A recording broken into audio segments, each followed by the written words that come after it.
இறை இயேசுவில் அன்பானவர்களே, இன்று நம் தாயாம் திரு அவையானது ஆண்டவரின் திருமுழுக்கு விழாவை கொண்டாடுகிறது.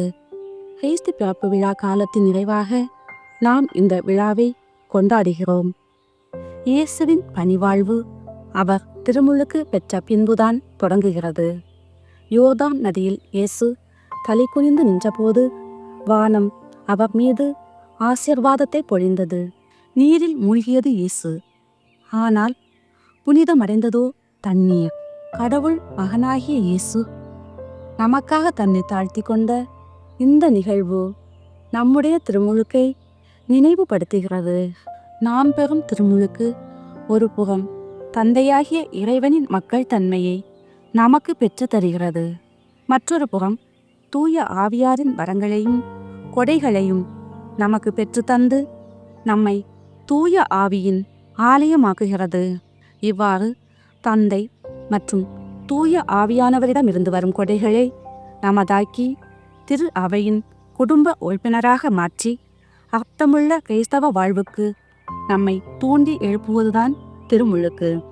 இன்று நாம் இறைவனின் குரலை கேட்கவும் நம் விசுவாசத்தை புதுப்பிக்கவும் இன்றைய இறை வார்த்தையை தியானித்து ஜெபிப்போம். முதல் வாசகம் எசாயா 42 அதிகாரம் 1 முதல் 4 மற்றும் 6 முதல் 7 வரை உள்ள இறை வசனங்கள். ஆண்டவர் கூறுவது: இதோ என் ஊழியர், அவருக்கு நான் ஆதரவு அளிக்கிறேன். நான் தேர்ந்து கொண்டவர் அவர். அவரால் என் நெஞ்சம் பூரிப்படைகின்றது. அவருள் என் ஆவி தங்கும்படி செய்தேன். அவர் மக்களினங்களுக்கு நீதி வழங்குவார். அவர் கூக்குரலிட மாட்டார், தம் குரலை உயர்த்தவும் மாட்டார். தம் குரலொலியை தெருவில் எழுப்பவும் மாட்டார். நெறிந்த நாணலை முறையா, மங்கி எரியும் திரியை அணையா.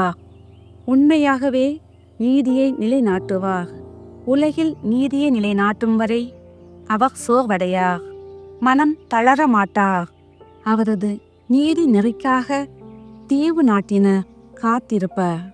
ஆண்டவராகிய நான் நீதியை நிலைநாட்டுமாறு உம்மை அழைத்தேன். உம் கையை பற்றி பிடித்து உம்மை பாதுகாப்பேன்.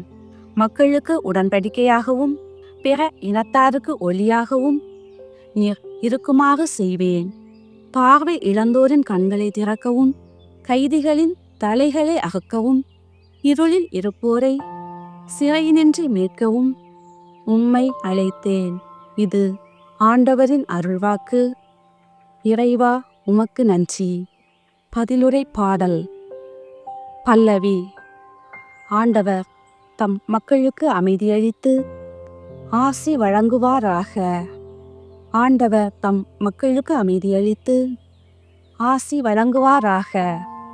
இறைவனின் மைந்தரே, மாட்சியையும் வலிமையையும் ஆண்டவருக்கு உரித்தாக்குங்கள்.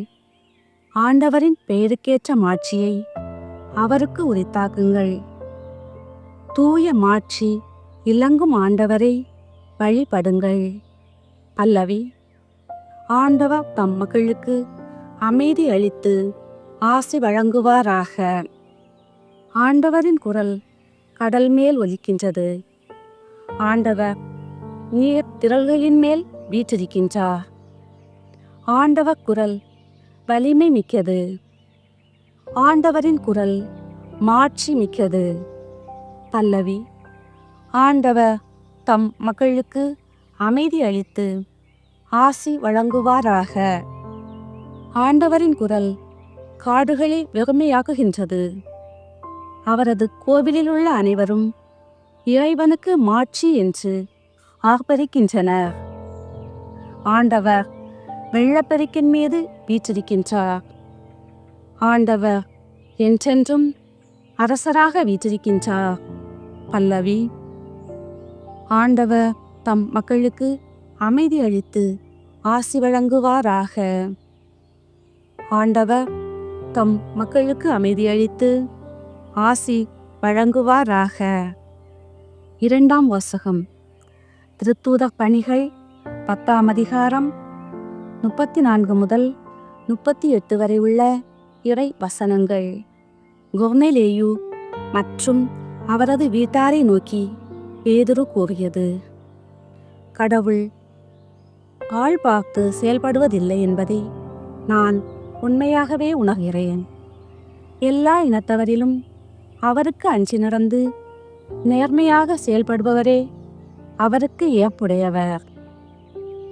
இயேசு கிறிஸ்து வாயிலாக அமைதி உண்டு என்னும் நற்செய்தியை அவர் இஸ்ரேல் மக்களுக்கு அனுப்பினார். அவரே அனைவருக்கும் ஆண்டவர்.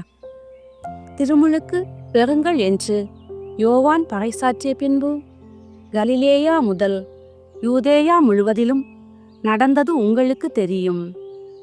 கடவுள் நாசரேத்து இயேசுவின் மேல் தூய ஆவியாரின் வல்லமையை பொழிந்தருளினார். கடவுள் அவரோடு இருந்ததால் அலகையின் கொடுமைக்கு உட்பட்டிருந்த அனைவரையும் அவர் விடுவித்து எங்கும் நன்மை செய்து கொண்டே சென்றார். இது ஆண்டவரின் அருள்வாக்கு. இறைவா, உமக்கு நன்றி. வாழ்த்துளி. வானம் திறந்தது. தந்தையின் குரலொலி கேட்டது. என் அன்பார்ந்த மைந்தர் இவரே, இவருக்கு செவி சாயுங்கள். அல்லேலூயா. நற்செய்தி வாசகம். மத்தேயு 3ஆம் அதிகாரம் 13 முதல் 17 வரை உள்ள இறை வசனங்கள். அக்காலத்தில் இயேசு யோவானிடம் திருமுழுக்கு பெற கலிலேயாவிலிருந்து யோர்தானுக்கு வந்தார். யோவான், நான் தான் உம்மிடம் திருமுழுக்கு பெற வேண்டியவன், நீரா என்னிடம் வருகிறீர் என்று கூறி தடுத்தார். இயேசு, இப்பொழுது விட்டுவிடும். கடவுளுக்கு ஏற்புடையவை அனைத்தையும் நாம் நிறைவேற்றுவதுதான் முறை என பதிலளித்தார். அதற்கு யோவானும் இணங்கினார். இயேசு திருமுழுக்கு பெற்றவுடனே தண்ணீரை விட்டு வெளியேறினார். உடனே வானம் திறந்ததையும் கடவுளின் ஆவி புகா இறங்குவது போல தம்மீது வருவதையும் அவர் கண்டார். அப்பொழுது, என் அன்பார்ந்த மைந்தர் இவரே, இவர் பொருட்டு நான் பூரிப்படைகிறேன் என்று வானத்திலிருந்து ஒரு குரல் கேட்டது. இது கிறிஸ்துவின் நற்செய்தி. கிறிஸ்துவே, உமக்கு புகழ்.